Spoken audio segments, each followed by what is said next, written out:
I hope everybody can hear me.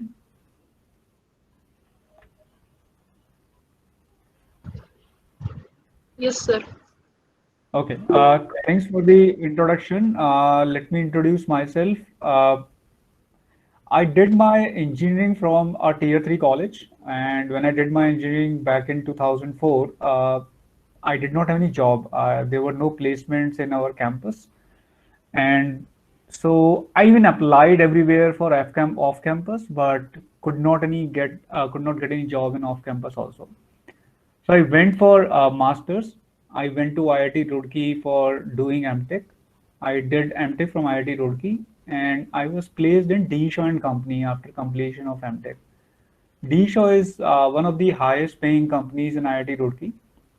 I joined D. Shaw and Company, worked there for 2.5 years, and after 2.5 years, I left D. Shaw and joined JIIT as assistant professor, worked with JIIT for 5.5 years, and then I left JIIT and started doing Geeks for Geeks full time.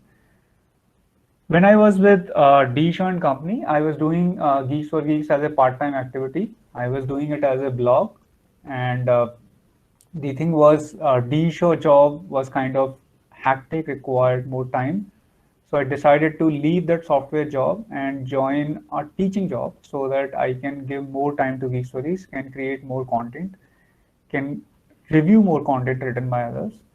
So with 5.5 years, I developed a lot of content with the help of other contributors, and so that I could do it full time as a full time activity. So when I started Geeks for Geeks full time, I started with three of my students from JIT, and these three students were the best programmers of their batch. They all had qualified ACM ICPC, and that was the reason I had picked these students. And all these students are placed in Amazon now. They're all working with Amazon.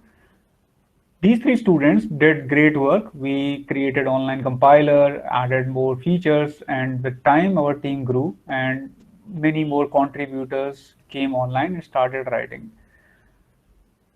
Let me now introduce the company to you, what we do as a company.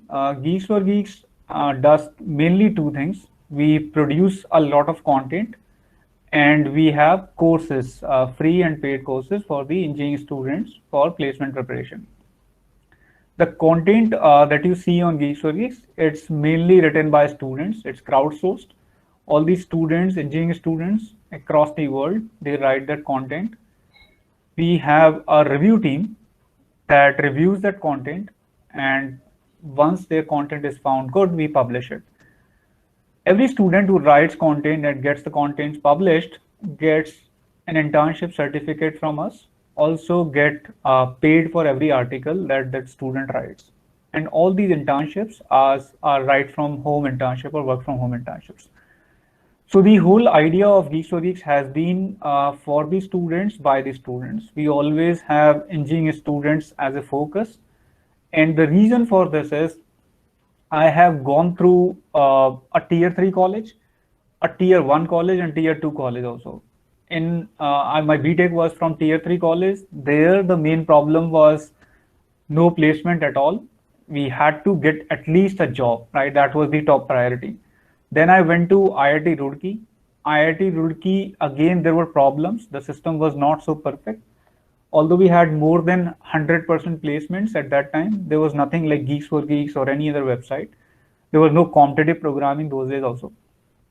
So what all we used to do was we used to ask other college people, like, this company came to your campus, what all questions they asked, how many rounds they have, what is the difficulty level of the questions, which questions they asked you. So this is how our placement preparation used to be in IIT Roorkee also. We had no idea where to prepare, how to prepare, and what questions to prepare. So this was again broken in IIT Roorkee as well. Then I went to a tier 2 college, which is JIT Noida. I taught there for 5.5 years. Although the placement was not 100%, there were companies who used to visit there. Students had an opportunity to get a job if they were good programmers. And some of them even used to get jobs in Amazon, company like Amazon also. There also, again, the problem was similar. Although Geeks for Geeks was there, other websites also came in, and they started helping students like Geeks for Geeks does.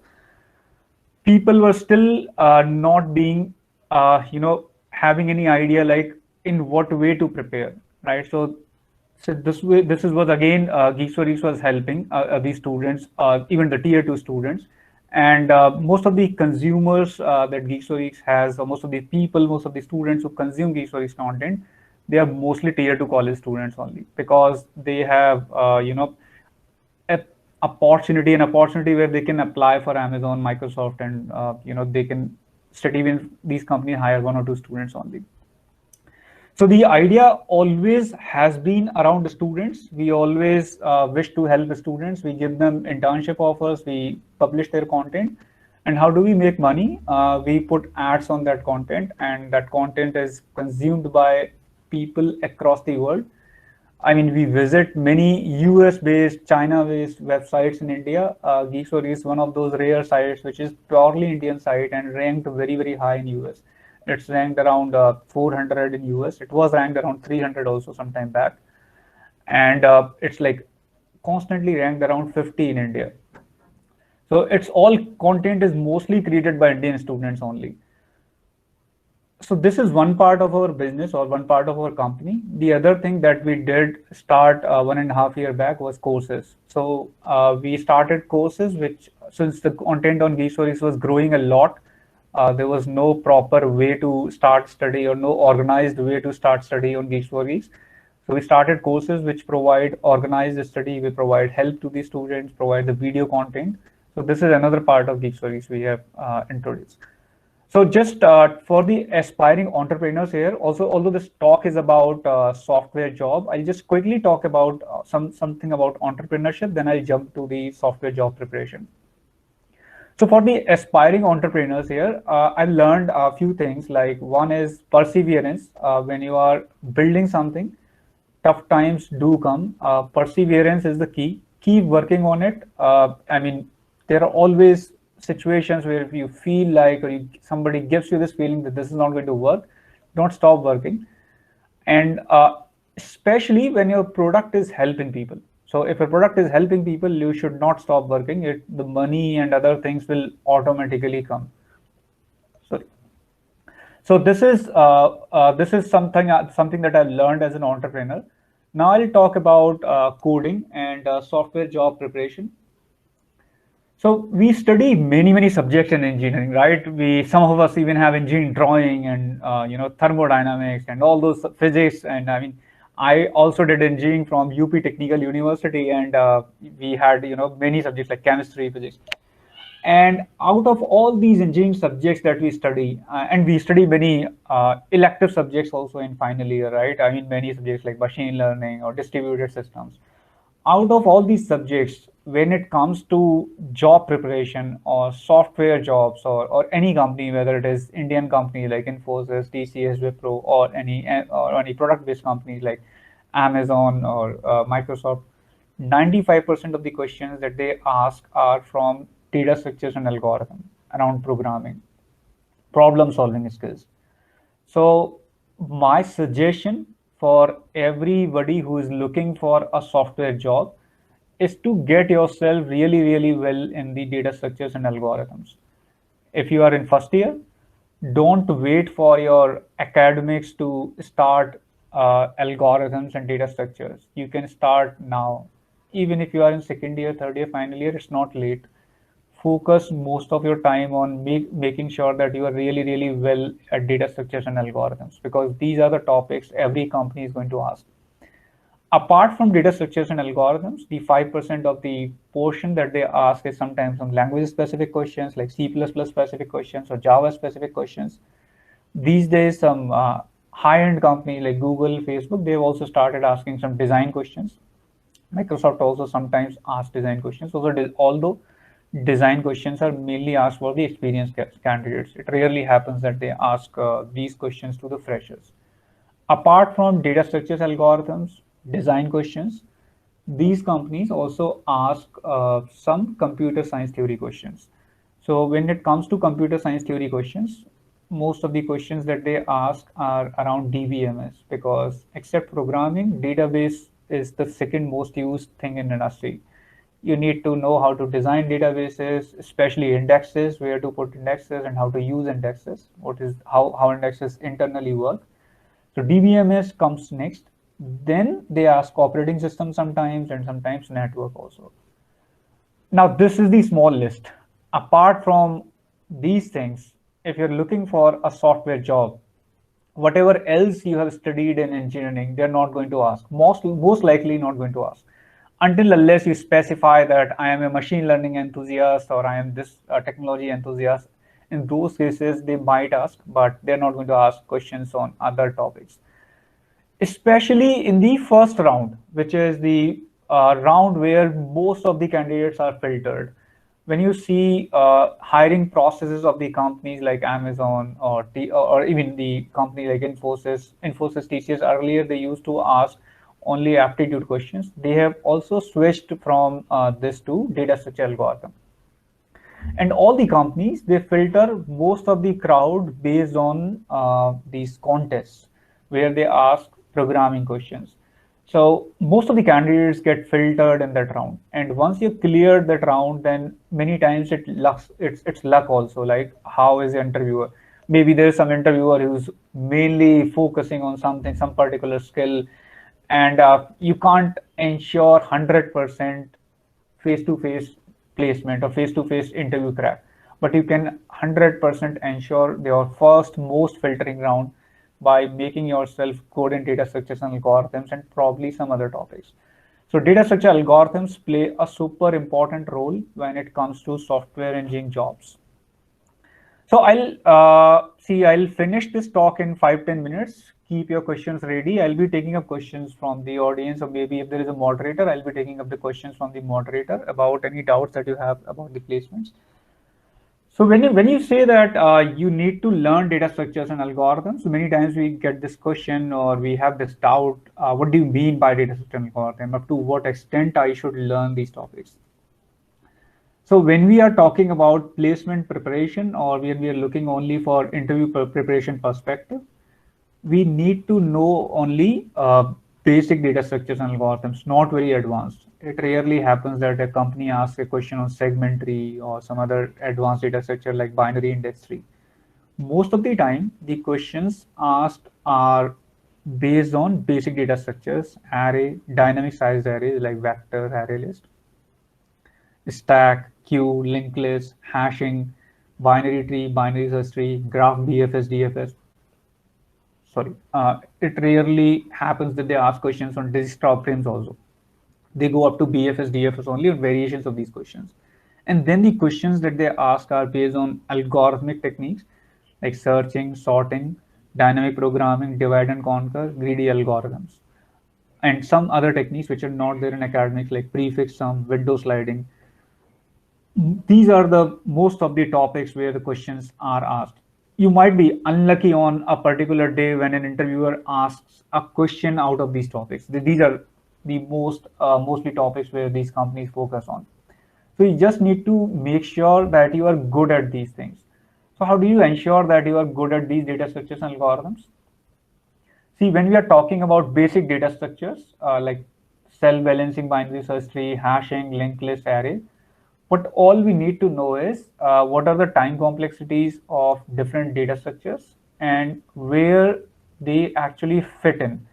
For example, if I'm given a problem, should I use array or should I use linked list or should I use hashing? Array is a data structure which provides you random access. So if you need random access, I want to find ith element in big O of one time, you would use array. Other data structures do not have this facility. If I want to get ith item in linked list, I'll need big O of I time, right, or theta of I time. So random access is array's specialty. Linked list specialty is theta one worst case time of insertion. And there's one most underrated data structure which is generally not taught that much in academics, which is hashing. And hashing is really popular when it comes to software development industries.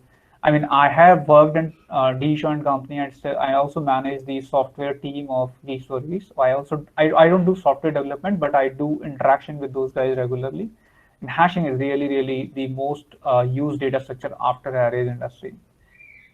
So hashing is a special data structure which is not taught that much in academics. It has the time complexity of search, insert, delete, and big O of one time. I mean, no other data structure among these standards provide this less time complexity for these operations. So we need to know these data structures really well. What are their specialties? Where to apply this data structure? And so this is about data structures, but when it comes to algorithmic techniques like searching, sorting, dynamic programming, greedy, divide and conquer, things become slightly difficult because you have a rule book for data structures, but you don't have a rule book for dynamic programming, greedy, that if a question has, this properties, then you can apply dynamic programming. So there is rule book for searching, slight rule book that if the data is sorted, then you will use binary search. But when you have a random question, then there's no rule book. So how do you get yourself good at these things, especially dynamic programming that most of us fear? To get yourself good at these things, the way to do is do a lot of practice. At the same time, keep learning a lot of stuff. So when you talk about dynamic programming in particular, there are some standard problems in dynamic programming.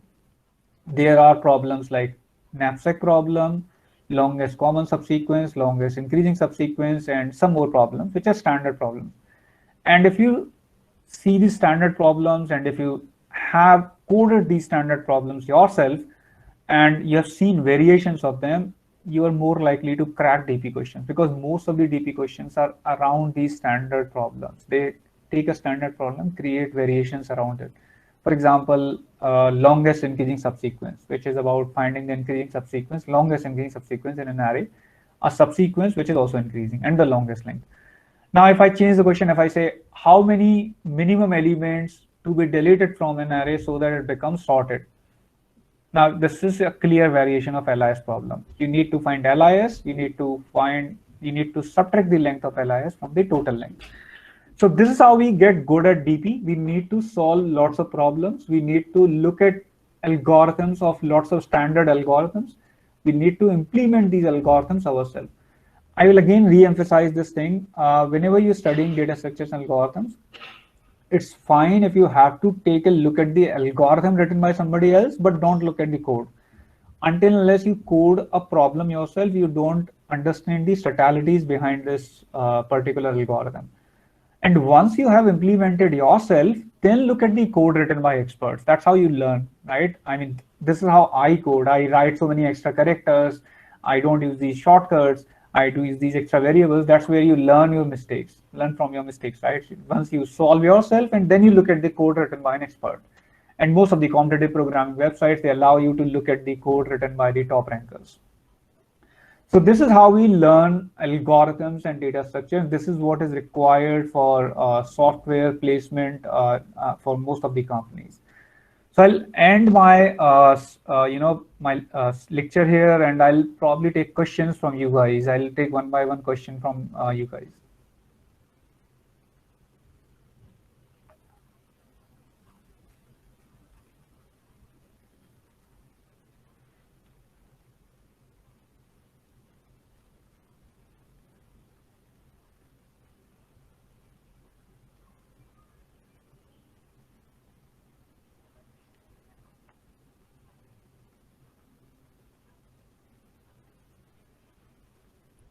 Thank you so much, sir. That was a wonderful session by you. Hope that it would help everyone in their placements and their future career, whatever they choose. So let's move on to the question answer session. We have many questions shooted by everyone. So starting with the first question is, how to master DS, algo for off-campus interviews? DS plus algos is very tough and intimidating in nature. To be good at DS and algo, I would say it's not a 20-20 match. You need to work very, very hard, and you need to solve lots of problems. All probability. Say you have solved 1,000 problems yourself, then your probability is 0.8. And if you solve 5,000 problems, then probability becomes 0.9. And if you solve 500 problems yourself, then it becomes 1.2, right? So solve more and more problems. And there are two types of programmers. There are competitive programmers who start enjoying, problem solving. So I mean, you may get into that zone where you do a lot of competitive programming, because you reach the leaderboard, you make your college proud, you also feel really, really great. It's like a game, right? You win the game and you enjoy, you submit first. And all that comes with a lot of practice. I have been talking to lots of people who have cracked Google, Facebook. So these guys say that when they used to begin solving competitive programming problems, it was really, really intimidating, because when I begin competitive programming and it's a challenge going on, I'm reading the problem, I haven't even understood the problem, and there are some people who have made successful submissions. So that happens with everybody. And how those guys are successfully submitting, because they have learned a lot, they've done a lot of practice. So more practice you do, more and more practice you do, you also start solving problems before everybody else. You also start intimidating others. And that's what happened with most of the people I've talked. So they used to get feared when they used to see solutions by others, and then they used to fear other people because they were submitting really fast. Completely true, sir. Going to the next question, it's very confusing to choose the field of interest. How to choose it? Like a software field is vast. See, when it comes to software field, see, it's all upon your interest, which field you are liking most, where you are being appreciated by other people. But one thing is really important is DSLGO. So I would say whichever year you are in engineering, just make sure that you are really good, you are employable, you learn the data structure algorithms, and once you reach a state where you are able to solve DS-algo questions, which are asked in companies like Amazon, Microsoft, then you can choose any field you want, whatever interests you, right? I mean, you can try different GitHub repositories, try seeing there wherever you are being appreciated. So it's all up to your interest, actually. Thank you, sir. Falling to the next question, someone asked, how did you initially earn from this portal? So, Geekswari, when I started, it was like all free portal, and I can tell you this, guys. I mean, I was working in DShaw, which was paying really, really high. DShaw is the second highest paying company in IIT Roorkee. So, Geekswari was getting great response. There were many thank you emails, but Geekswari was not making any money for initial 2 years. So I was getting many mails. So I decided to leave this DShaw job and join this teaching job. And Geek Stories was not making any money even at that time. So what happened was my salary, everything went down because teaching job doesn't pay you that much. There are no medical insurances. I mean, not really you don't get high salary. So there was a time when I was paying 5,000 rupees for server cost from my teaching salary, from my limited teaching salary, the salary which had gone down from software to teaching. And I think, if I remember it correctly, for 4 or 5 years, I mean, we were not making any money. And for 1 year, I was paying 5,000 rupees per month from my teaching job salary. So, but with time, what happened was, I felt a lot of resistance from my family. I mean, there were, especially my wife said, you spend a lot of time on this thing and you have left your software job, you come to a teaching job, and I mean, and we are not getting any money out of it. So I asked her, what can we do about it? So a suggestion came from her, why don't we put at least ads on it? So we started putting ads in these stories, and since the traffic was good, so ad thing kind of grew with time. And we were initially making money only from ads, and now we have courses also. So 1.5 year back, we started courses, and now we do two things. We have two businesses, courses and ads. Thank you, sir. That's really inspiring the way you all, like your team grew. Like the resistance from family is actually tough to overcome. Right. So moving to the next question is, which programming language we should go for? Like, what's your suggestion on it? See, there are three programming languages which are used by most of the students these days, especially for interview preparation and competitive programming.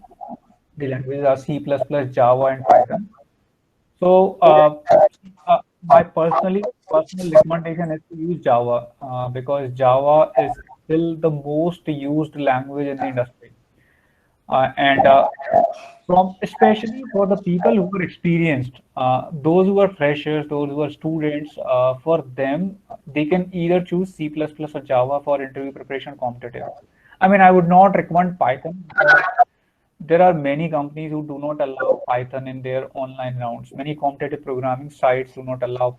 So that's where you may face problems. Although Python is a great language and it's going to lead the software market, but as of now, Java is the most used language. Even all the big companies, most of their codes run on Java. Now, among C++ and Java, Java has advantages like you can't do bad programming in Java. For example, if I write a condition in Java, if x double equal to y, and if I forget to put single equal to, I've written the whole code correct. I've just written if x equal to y. This will not compile in Java. And in C++, it can give you nightmares. I mean, it can, you see that whole thing is right. You are just not looking at the double equal to sign being, one equal to sign being missed, and you spend a lot of time. Not only this, there are many other bad programming practices which are allowed in C++. You can pass a whole object, and in Java, non-primitives are referenced by default. So there are many advantages of using Java, although, I mean, why I said C++ again, you get a lot of help in C++. Most of the teachers who teach, they know C and C++. Most of our seniors in colleges, they program in C++. So this is the positive side of C++. Thank you, sir. Moving to the next question. Someone has asked, I have a doubt that my software job will be in danger if self-programming things come in future. So how can I secure my job which cannot replace humans? So my understanding is software jobs are never going to be in danger, whatever happens. Even in COVID-19, people are saying that recession is going to come. So, I mean, COVID-19 is also a short-term thing, and automation and all. Automations, writing automated code is also requires some code behind it, right? So software jobs are never going to be in danger, at least for 10, 20 years. I can assure you that. I mean, there are many low-level industries which are still not using even the basic software. They would also go to the basic software. They will also start automating. If it's like this, if code automation happens in other industries, I mean, it's going to take some time. I mean, Google still hires people based on DS and Algo. Their Kickstart exam is only DS and Algo, and it doesn't look like, I mean, this is going to change in near future. Thank you, sir. Next question is there any use of digital design skill like front-end development, graphic design in software jobs?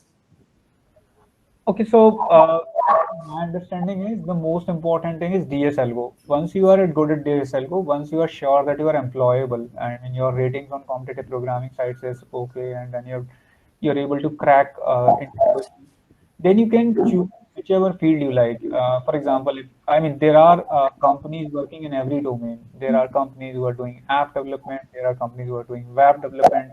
Companies who are doing the enterprise application software development. So it's all up to you then. Once you are employable, you learn DSLGO, you can choose a field of your interest. Next question is C++ booster library allowed in interviews? Many times it's not allowed. Many times they don't allow. Sometimes they don't even allow STL. I don't know why, but they don't allow. Okay. Are library data structures allowed in interviews such as stack map, unordered map, etc.? These are allowed most of the time. Most of the companies allow it. I've heard that Samsung sometimes doesn't allow, but most of the companies allow these. How full stack development is going to help software developers? Full stack development helps a lot, especially if you are a student and if you are, see, I mean, again, I'm talking about in terms of student or student perspective. If you're a student, the most important is DSLGO. Once you have learned that, then you can switch to any technology. You can switch to full stack development, and especially the companies which are startups, they look for very rare people. They don't have money or training programs for students or new joinees. So they look for people who already done something in that area. For example, Geek Stories, we always want to people to join us who are already done projects with React because we are building something in React and we don't have that training program. We just somebody joins, we seniors in the company, they start telling that this is what we are doing, and this is how React works. People learn themselves, and we prefer the candidates who already learned React. So, but if you talk about product-based companies like Amazon, Microsoft, they generally most of the time don't care about these things. They care about the problem solving. I remember when I was in D showing company, you know, when I joined for 1 month, I was doing only training. I was like, this company is paying me this high salary, and I'm not doing anything. They're just training me. So they just hire people based on problem solving skills, and then they train them in different technologies because technologies keep coming and going. Thank you, sir. We have this question common in most of the participants, which is what are the best practices to ace the data structures and what is the best source for the same? See, data structure, as far as I know, Geek4Geek has been the leader.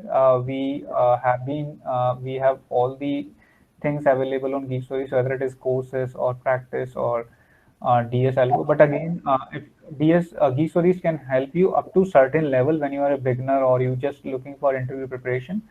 But if you want to go beyond that, if you're targeting Google, Facebook, or want to do something really special in programming, then you can go to CodeChef or Codeforces. Codeforces really, really super these days. Every IIT and every NIT, and they all are there on Codeforces.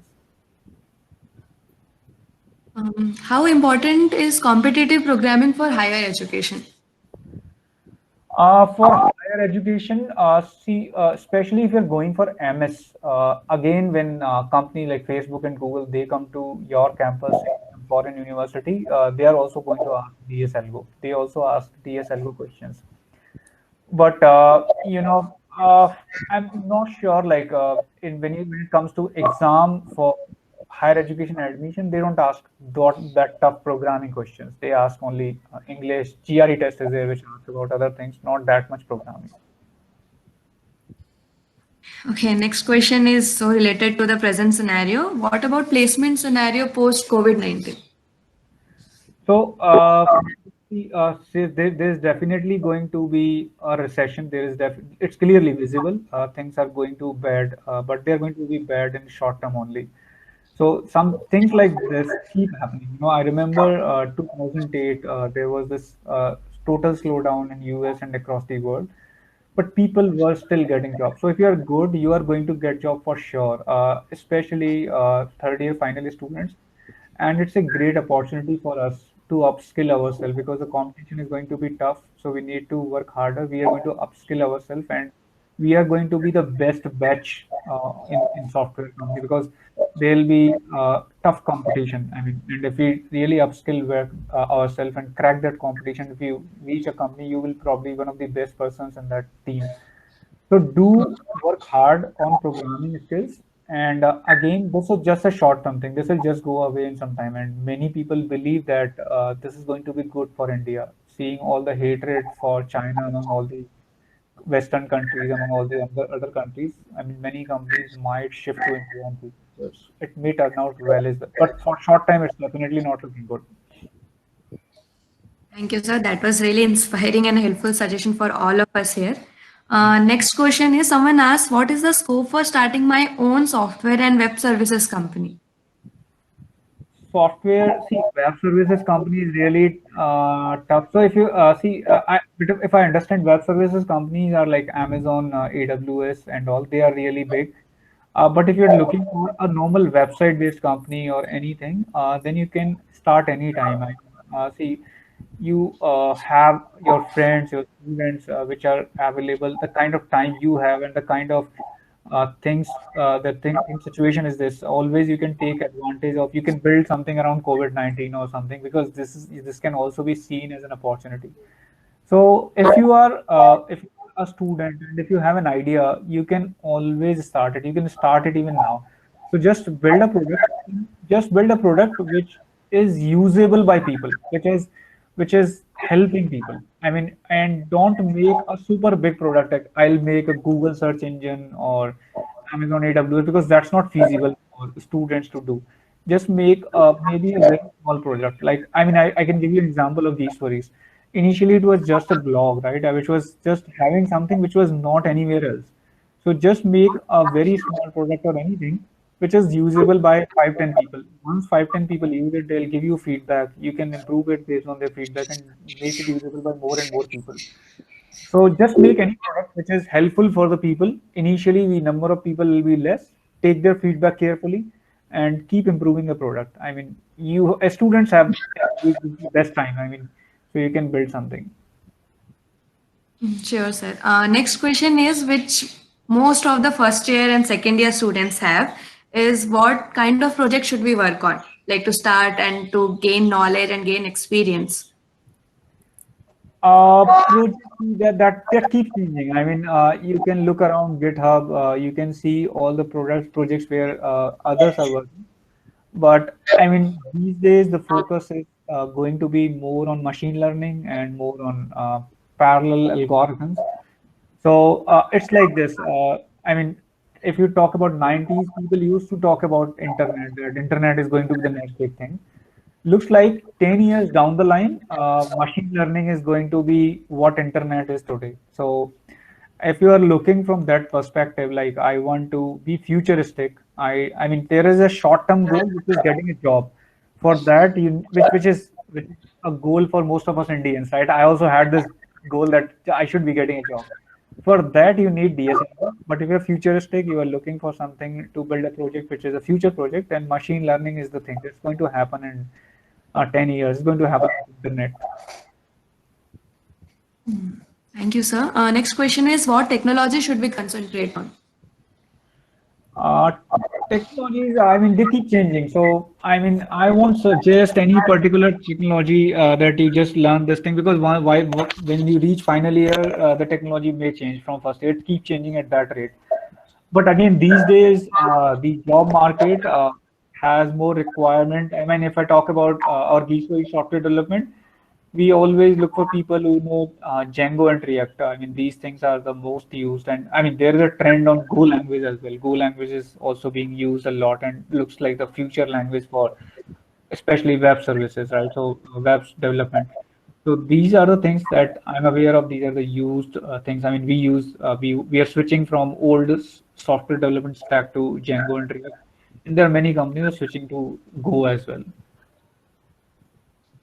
Someone asked, like that would be my question also in the starting days. How to get over from the fear, like I can't do this and I don't know how to solve it. I lack this knowledge. So question is like, should we start working and learn parallelly, or we should learn first and then start working, like when placements are near, or start working on projects or internships? I mean, my recommendation would be doing practice and learning together. I mean, if you're talking about, I mean, I can give you an example of programming. So if I am beginning programming, if I keep on learning, it won't help. So I can do this. I can solve a school level questions. So I'll keep practicing school level questions. And every programming practice platform using Geekstories practice, they all have a section where you can divide, you can find the difficulty level, you can find all the school level.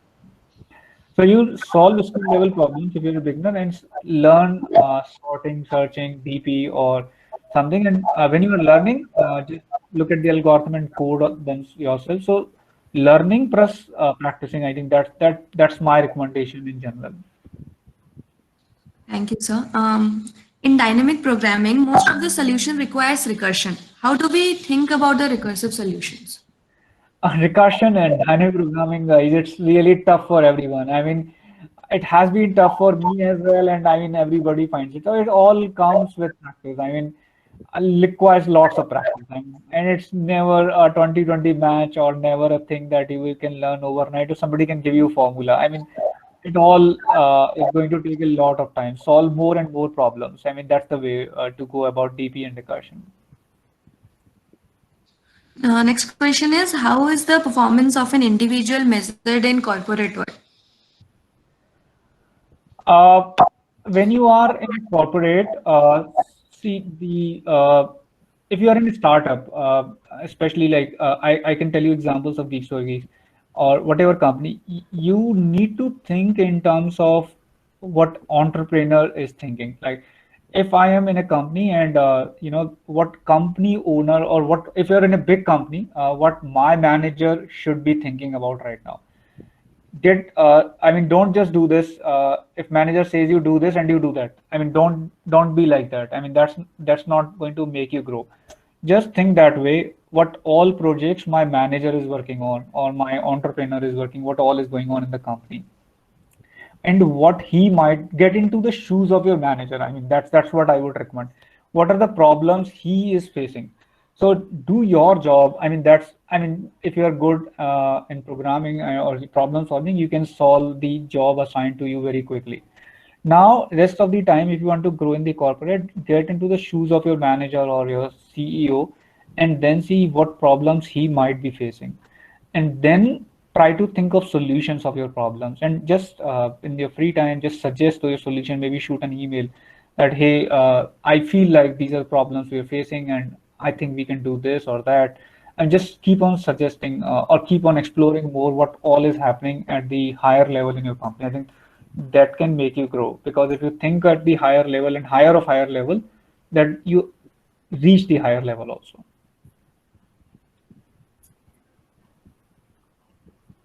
Thank you, sir. Next question is, which things to prepare for 6 months software engineering internship? Software engineering internships, again, we at Geekworks and most of the other companies, they hire people by looking at their competitive programming handles. But again, if you have, apart from this, you can build a GitHub profile, may contribute to some projects, make some repositories, and put them in resume.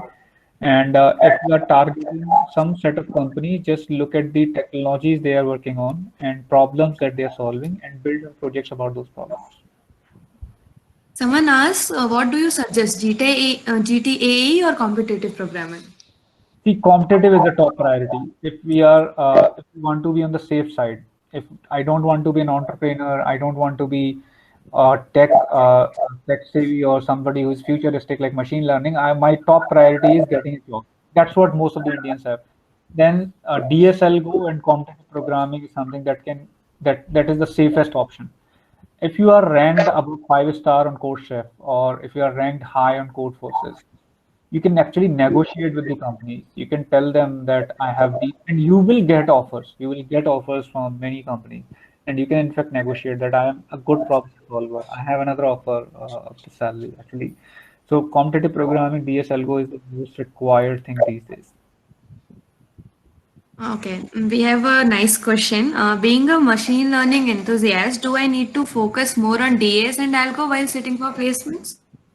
Yeah, you need to have that employability criteria where you need to know basic DS and algo, because every company is going to filter in the first round.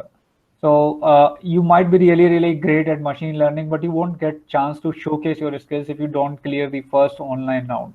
For that, these days companies even ask these DS algo questions to 10, 15 years experienced people.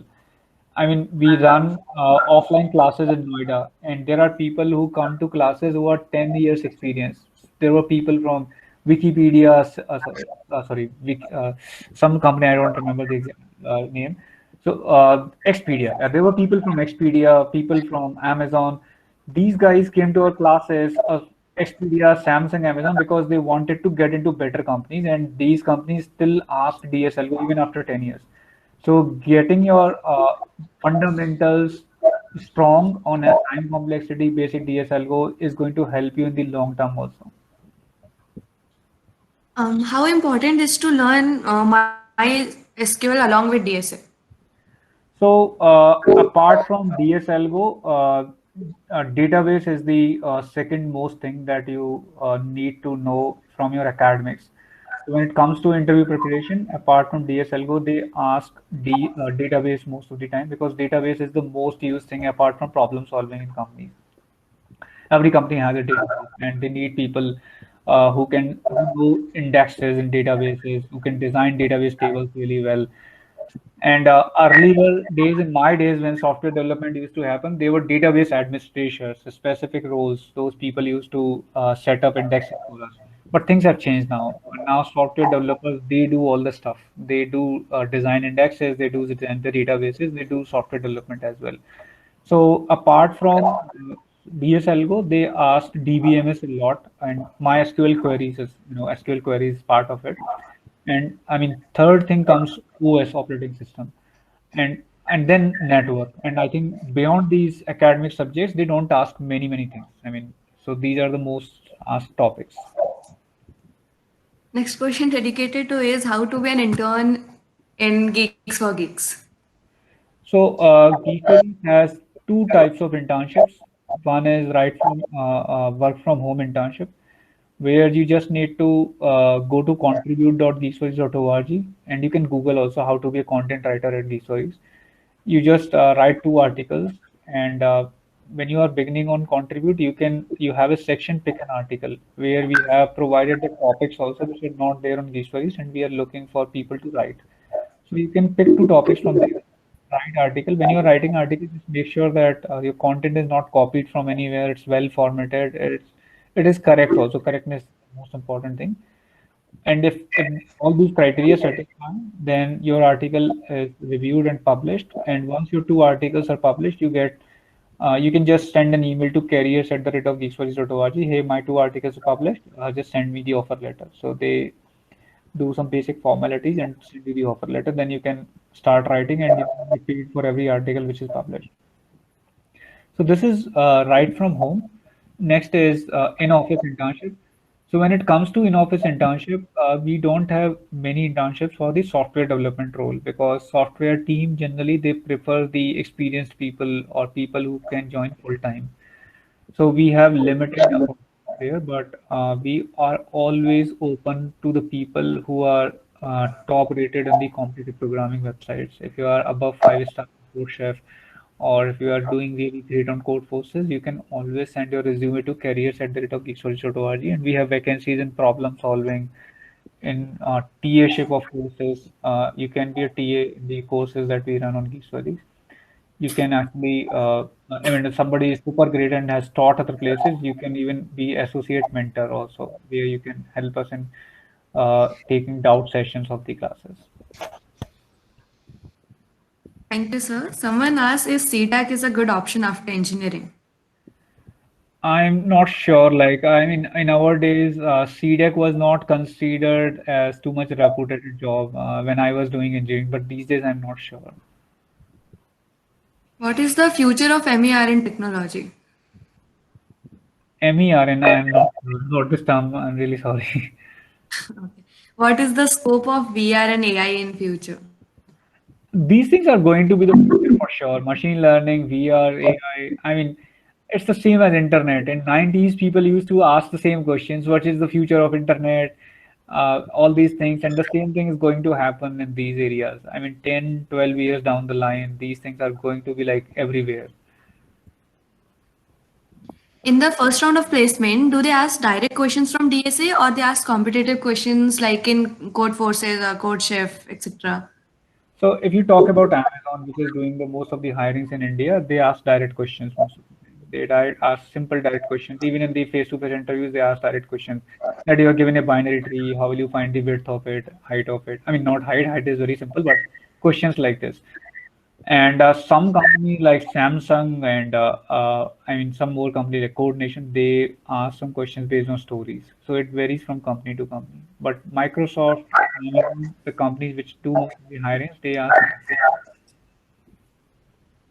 Thank you, sir. Next question is, someone asked that I have done internship at Microsoft on machine learning in Python.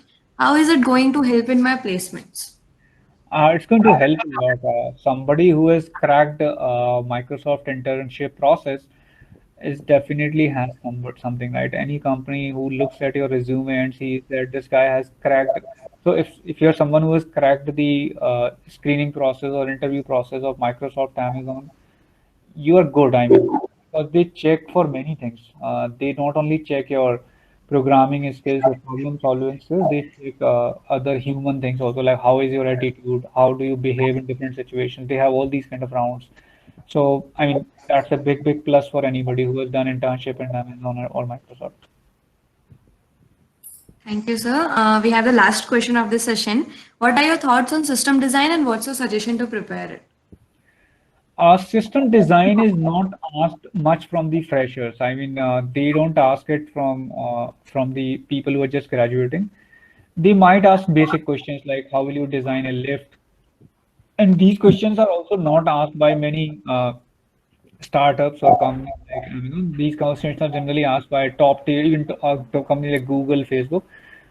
So system design, you can study basic system design. And I mean, I don't know if there is any resource as of now. There are videos by Gaurav Sen. I think those videos you can find useful. And he's made some good videos on system design. But apart from these, I'm not sure. There are many resources on system design because it's not very popular among the students. Mostly asked from the experienced candidates. Okay, so we got few more questions. Is it better to work for some time and then go for higher education, or finish education and then go for a job? Going first to the higher education is the best idea because the 1 year experience that you get after BTech is less valuable than the experience that you get after MS. Right? That's a simple formula. But again, it depends. Like you want to enjoy 1 year after engineering, take a gap, make some money. So I mean, but if those are problems, doing MS is definitely better. Parikshit asks, having a good, is not having a good internship degrade his resume? I mean, yeah, sure. I mean, if you have done internship in any company, that helps a lot. That shows that you are employable. I mean, you can work in a company. So internship experience helps a lot to anybody in your resume. But all that comes once you have cleared the first round. So DSLGO is the most important, but after that, if you have internship experience, that's going to matter. Okay. Someone asked, what are the opportunities in industry other than just coding and being a developer? There are many opportunities. To be very frank, I can tell you, coders are not the people who are running the things around. I mean, when we started Geeks for Geeks, we were all geeks, right? Coders, and we're not growing great really. And when some non-tech people joined us, some people in the marketing, sales, graphics, they actually took us to the next level, and they are even taking us to the higher level. So people who make decisions, who are really good at sales or marketing or other stuff, they actually achieve higher. They do contribute more to any company than coders. Coders are just, uh, I mean, one of the high paid people who need to work hard and just do the coding. But these people are the people who run the show. I mean, so you can just I mean, be a good management guy also. The people, especially those people who organize events like this session, some people must have coordinated a lot to organize this session of mine. So those people can be really great asset for any company. Harish asks, how does shell programming helps in placements? Shell programming, not asked much.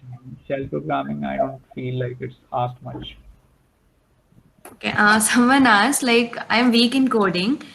So what do I do after engineering? He also asked, is it compulsion to have a good command on coding or something? See, it's again this thing. The coding is the safest option. I mean, if you want to get a job, your top priority is to get a job somewhere. Then you will have to work hard on coding.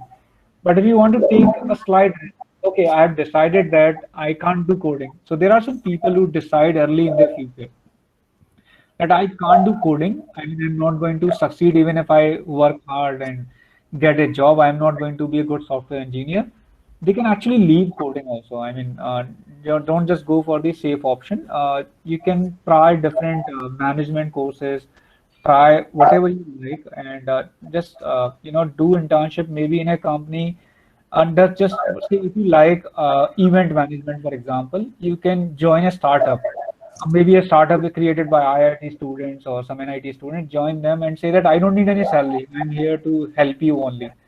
So maybe you can contribute that way. You'll have to struggle initially a bit because you don't have coding skills, but you can actually be a game changer.